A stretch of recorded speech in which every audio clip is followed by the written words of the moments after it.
Segunda carta de Paulo a Timóteo, capítulo 3, verso 16, está escrito: toda a escritura é inspirada por Deus e útil para o ensino, para a repreensão, para a correção e para a instrução na justiça, a fim de que o homem de Deus seja apto e plenamente preparado para toda boa obra. Continue conosco, Senhor. Em cada classe também, dos adolescentes, das crianças, fale com cada um deles e transforma-nos um pouco mais nessa manhã. Pois assim oramos em nome de Cristo Jesus. Amém e amém. Você pode se assentar. Continuando a nossa série nesse outubro que celebramos a Reforma Protestante. E eu trago a definição que eu fiz de maneira bem simples sobre o que é essa reforma, um movimento inicialmente não organizado, mas um movimento que resultou da ação de homens que perceberam a separação entre a Bíblia de Deus e a Bíblia da Igreja. E eu escolhi alguns reformadores, porque a lista é grande, mas eu escolhi alguns reformadores baseados no monumento a Lutero, que está lá na cidade de Worms, na Alemanha. E lá naquele monumento que eu trago aqui para vocês verem a primeira imagem dele. Cadê ele? Liga aí para mim, põe a primeira imagem. Eu estou apertando e não está funcionando, então bota a primeira imagem do monumento de Lutero. Nos pés do monumento tem 4 pré-reformadores. E esses 4 pré-reformadores são os nomes que eu escolhi. Na semana passada nós estudamos sobre o Pedro Valdo, e hoje nós vamos aprender com John Wycliffe, o inglês, e o tcheco Jan Hus. Eu não sei se está funcionando já, mas eu trouxe também uma foto de Wycliffe, então se conseguirem na mídia colocar, vale a pena. As datas deles são 1330 a 1384. John Wycliffe, ele foi chamado de a Estrela da Manhã. Não se confunda com a Estrela da Manhã, que está lá no capítulo 22 de Apocalipse, mas esse rótulo que deram a John Wycliffe de a Estrela da Manhã tem a ver com o planeta Vênus. Porque o planeta Vênus é o primeiro que aparece lá antes do nascer do Sol. Em outras palavras, ele é o primeiro que aparece chamando, falando, trazendo luz na escuridão que dominava o século XIV, o século de Wycliffe. É interessante notar que ele morreu quase exatamente 100 anos antes do nascimento de Lutero, por isso que nós chamamos de Wycliffe de um pré-reformador. Wycliffe estudou na Inglaterra, na cidade de Oxford. Naquela época tinham renomados doutores de teologia e filosofia, e ele então logo assumiu uma cadeira na Universidade de Oxford, lá dentro do corpo docente. Depois ele se tornou um mestre dentro de um college, dentro de muitos colleges que tem lá, e ele lecionou e escreveu. E ele, nesse processo de vida acadêmica, ele foi atraído para os estudos bíblicos. E ele se dedicou de maneira bem profunda ao estudo da teologia, das escrituras, e aí foi quando ele começou a perceber que a igreja havia se desviado da Bíblia de Deus, por isso que eu chamei, e começou a fazer a Bíblia da igreja, uma Bíblia composta de dogmas, de doutrinas, que se separaram daquilo que o texto dizia. Para você ter uma ideia, ele produziu algumas obras bem importantes. A primeira ele chamou sobre o domínio divino. Ele começou a atacar, por exemplo, a autoridade papal. Ele disse, olha, eu não consigo ver justificativa bíblica para a gente dizer que o Papa é a continuidade do ministério de Pedro. E ele atacou isso de maneira, lembra, acadêmica. Ataque aqui no sentido de debate, de conversa, de texto. A segunda obra, ele começou a atacar ali a ligação da igreja, na época católica romana, juntando a coroa, a nobreza, em outras palavras, a unidade entre igreja e Estado. Ele não via razão para isso acontecer, como não há. Na sua terceira importante obra, ele atacou de novo a autoridade da Bíblia, a autoridade das Escrituras, dizendo, olha, acho que pelo meu entendimento a Escritura basta. A gente não precisa criar nada mais, nenhum aditivo à Escritura, ela basta, é a autoridade das Escrituras. É muito interessante porque nesse mundo acadêmico, um acadêmico lê o que o outro acadêmico faz, assim acontece até nos dias de hoje. E por causa disso, num determinado momento, alguns professores lá da Czech Republic, da República Tcheca, foi visitar Oxford e lá tiveram contato com o material dele. E o material dele acabou influenciando o terceiro nome que nós vamos estudar.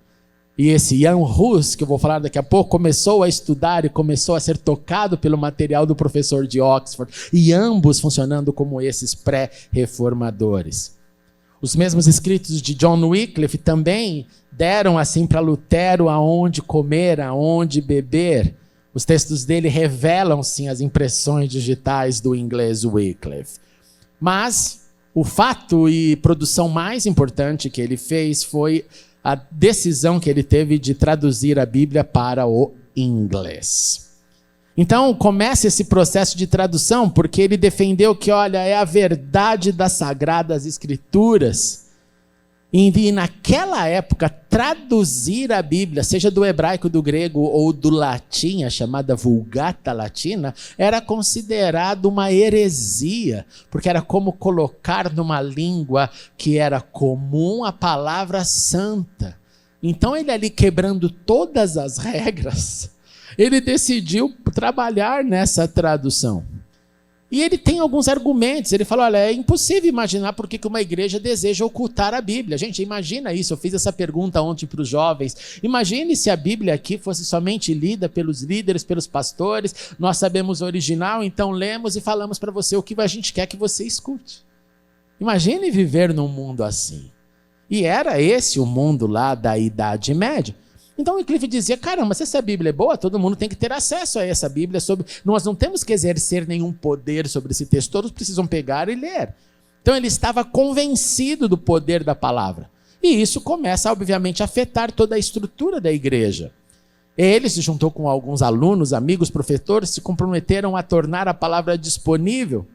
Precisar não somente tornar ela disponível, porque você se lembra que num período antes da imprensa, o que você faz para fazer cópia? Então olha o drama, primeiro traduz, depois copia e depois duplica a cópia. Tudo isso à mão. Nós fizemos aqui um exercício um dia de escrever a Bíblia inteira à mão, lembra do projeto Escriba? E é um desafio, você imagina naquela época, onde a folha não era como a nossa folha, a caneta não era como a nossa caneta, e eles passaram lá nas bibliotecas, traduziam e copiavam e depois duplicavam essas cópias.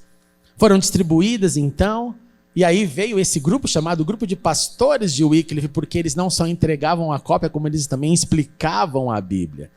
E esse movimento cresceu não só na Inglaterra, foi indo para a Europa, foi começando a dar, ideia, se fizeram isso na Inglaterra, por que não fazer isso depois? Como o próprio Lutero fez depois, traduzindo a Bíblia também para o alemão.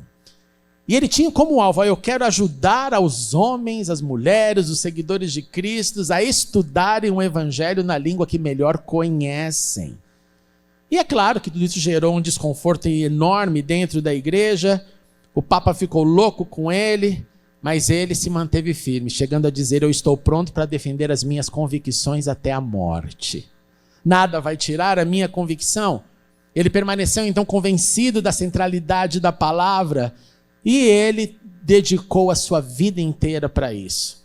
John Wycliffe não foi um mártir. Ele morreu depois de sofrer 2 derrames em 30 de dezembro de 1384. Mas o eco, preste atenção nisso, o eco das suas palavras ficaram cada vez mais altos. E aqui começa o primeiro ponto que eu quero trazer à tua atenção. O que nós deixarmos ecoará no planeta. Tanto para o bem quanto para o mal. A situação, olha, pensa, morreu em 1384. Em 1415, houve um concílio, que eram os concílios chamados das igrejas, o concílio de Constância. E ali, naquele concílio, foi declarado como herege John Wycliffe. Mais que isso, passados de 1384 a 1415, abriram o sepulcro de Wycliffe, tiraram ali os seus ossos, e os seus ossos foram exumados, queimados e as cinzas lançadas no rio. tamanho era o barulho que estava fazendo os seus textos, o seu testemunho e a Bíblia na mão do povo, que a igreja da época não se conteve e teve que mexer até com os ossos desse homem do seu corpo já em decomposição. Mas não conseguiram calar. As palavras continuaram a andar, as declarações continuaram a clamar, a estrela da manhã, Wycliffe, continua a tocar pessoas. Porque homens e mulheres de Deus não são calados por nada, mesmo após de morto. O testemunho continua a ser transmitido de geração em geração. Ian Hus, como eu disse, que foi ali também tocado pelos escritos dele, teve um fim diferente. Eu começo pelo fim dele. Para você ter uma ideia, em 17 de dezembro de 1999, o Papa emitiu uma nota de desculpa para Ian Hus. Por quê? João Paulo II discursou para uma multidão na República Tcheca, expressando um profundo pesar pela morte do reformador. Profundos pesares foi a fala. E por que profundos pesares? Por que isso? Porque chamaram o Ian Hus para participar daquele concílio onde o Wycliffe foi excomungado. E quando ele chegou lá para participar do concílio, como alguém parte, como um doutor da igreja, ele foi jogado na prisão por 6 meses, então era um convite arapuca. Ele ficou preso por 6 meses, ele passou por um julgamento, ele foi ordenado a se retratar, mude a sua posição, ele recusou, e aí, naquele 1415, colocaram nele um chapéu de burro, pintado com demônios, rotulado de arqui-herege, enquanto ele, segundo os dados históricos, orava pelos seus inimigos.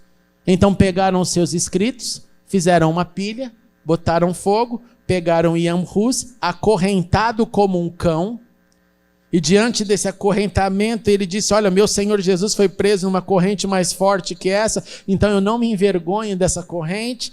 E acorrentado, colocaram ele no fogo dos seus próprios livros, e assim ele morreu. Disse Ian Hus: o que ensinei com meus lábios, eu selarei com o meu sangue.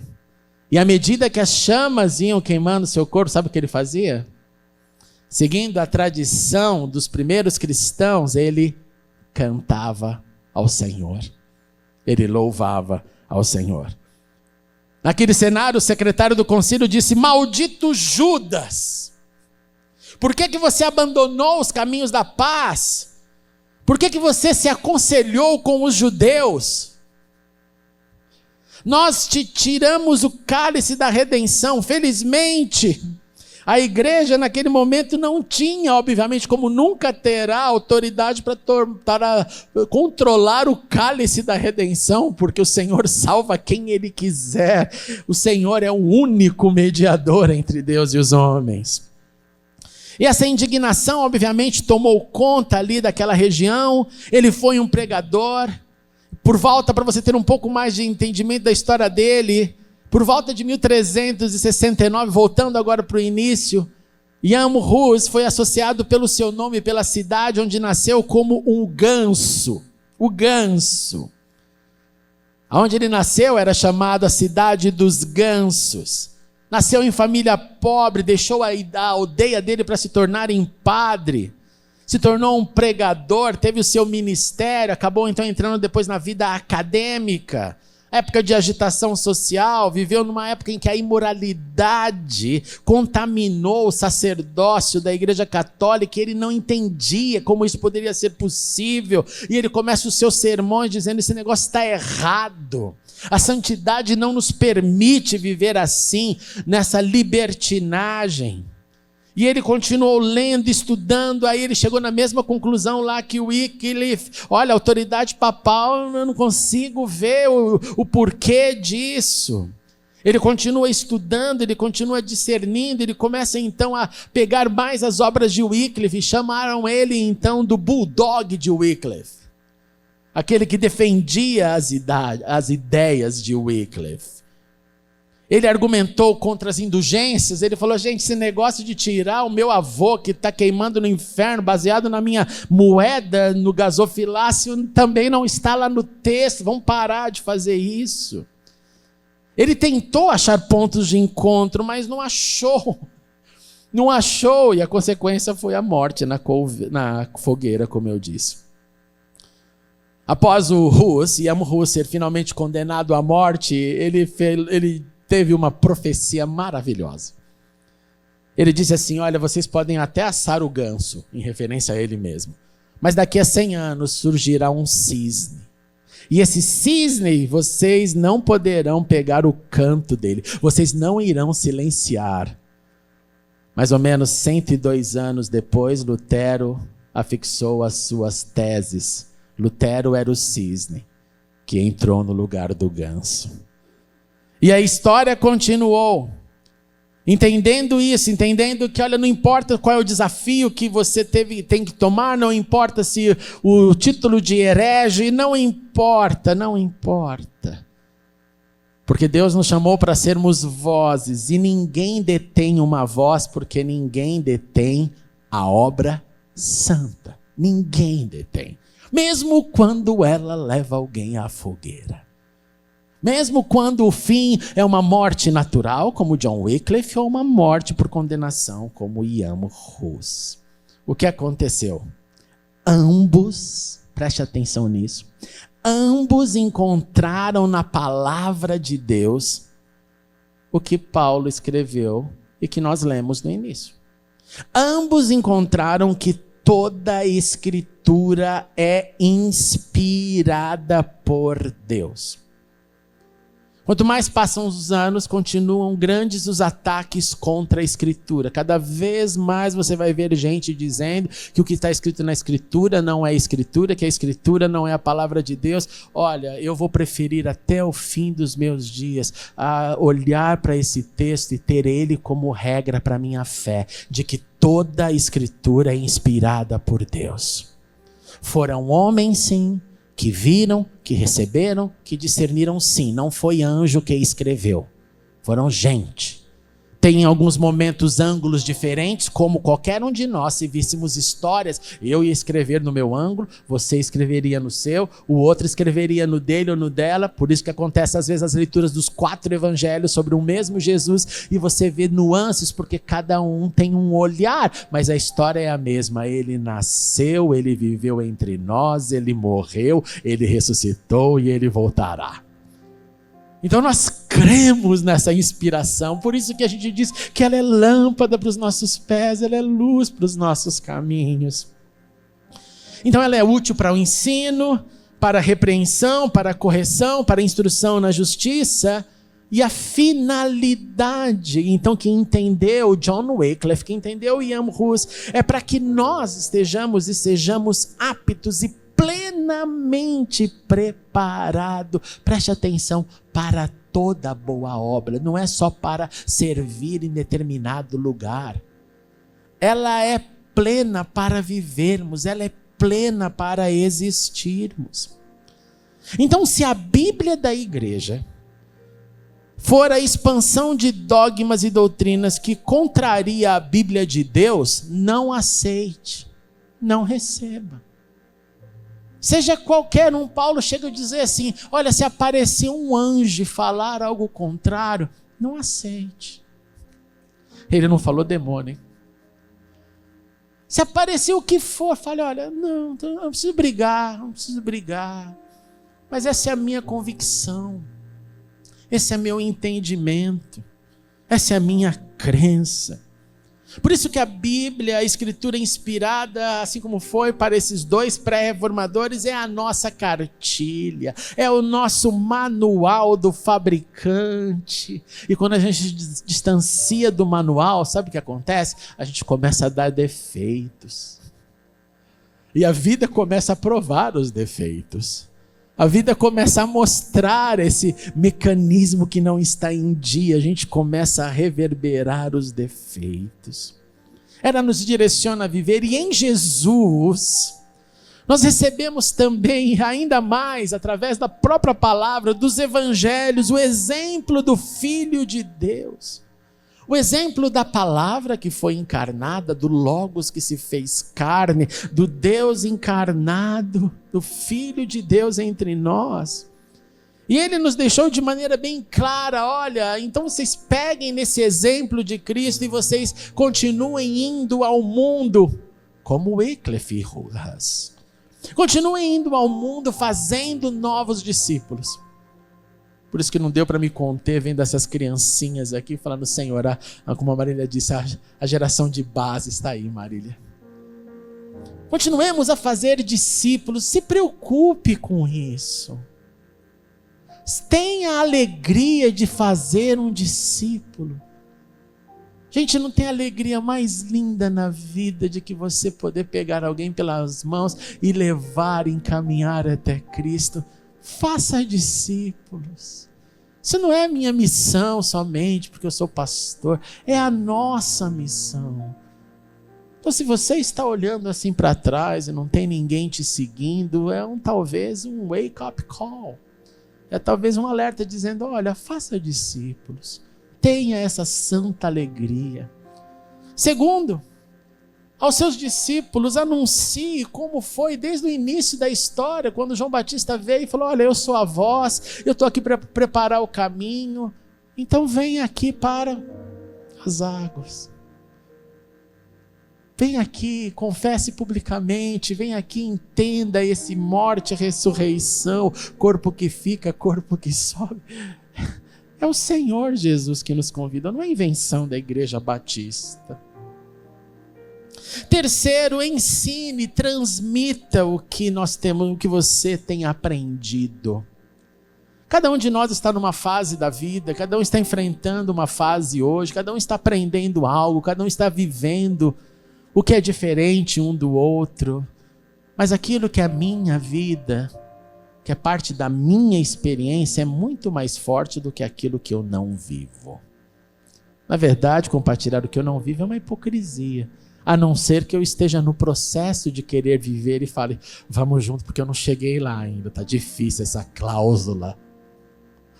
Por exemplo, como o Senhor nos fala, olha, ame como eu vos amei. Não é fácil, mas nós estamos juntos nesse bote. Quarto, entenda Jesus como a palavra encarnada. E a palavra encarnada é o que nós olhamos para ela então e nós seguimos. É por isso que repetimos de novo e de novo. Jesus é o modelo, Jesus é o modelo, Jesus é o modelo. Imitamos a Jesus. Queremos ser mais parecidos com Jesus, queremos seguir a Jesus. E quando você começa a entender isso, você entende que não é vir à igreja, não é caminhar dia após dia seguindo. Então o que ele fala, a gente faz. E sim, ele nos instruiu a nos unirmos como igreja e ser parte de uma comunidade. Essa história vem dele. Ele nos encoraja com tudo aquilo que ele nos ensinou, com santos desafios. E quando a gente entende essa palavra encarnada, eu falo, Senhor, eu não quero ser a clonagem da terra, eu quero ser a clonagem dos céus. De modo que os nossos nomes, gente, marquem a história. Nós não podemos ser somente, então, receptores da palavra. Teve gente que deu a vida por essa palavra, tem gente ainda dando a vida por essa palavra. Mas, para sermos representantes, como oramos pelas crianças, para sermos, como Paulo disse lá na segunda carta aos Coríntios, dizendo, nós somos embaixadores de Cristo. Que significa nós somos representantes de Cristo. E Deus, isso aqui é sério, faz o seu apelo, faz o seu convite, comunica a outros, segundo Paulo, por meio de nós. Por meio da minha vida, da sua vida. Portanto, sustentados pelas inspiradas Escrituras, nós estaremos e seremos aptos e preparados para toda boa obra, para anunciarmos boas notícias ao mundo, notícias que salvam, fazendo história, continuando a missão e vivendo a alegria de falar: Senhor, aquele dia quando eu estiver diante de Ti, eu terei o que apresentar. Falei: Senhor, eu combati o bom combate, eu guardei a fé. E Senhor, eu não estou sozinho, tem mais alguns aqui comigo. Que seja assim na nossa vida. Para que o Wycliffe, Waldo, Huss, entre outros, não sejam somente nomes a serem contemplados na história, mas que esteja o meu, o seu, de cada um, continuando a história da fé, firmada na inspirada e verdadeira Escritura. E que assim vivamos com compromisso.